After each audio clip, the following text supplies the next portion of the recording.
এভাবে আমরা গিয়েছি ক্রমশ দূরে, এক পা সকালে আর এক পা দুপুরে। ভেবেছি আজকে না হয় সন্ধ্যা যাক, কাল কথা হবে, এমন কি তাড়া, থাক। এভাবে হয়তো হয়েছে পরশু পার, শেষে সপ্তাহে খবর মেলেনি আর।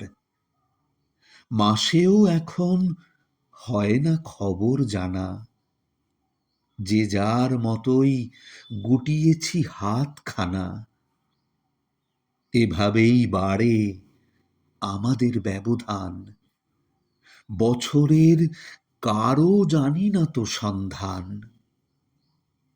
এভাবে আমরা ক্রমশই দূরে যাই, কতদিন হয় আমাদের দেখা নাই, কতদিন হয় আমাদের দেখা নাই।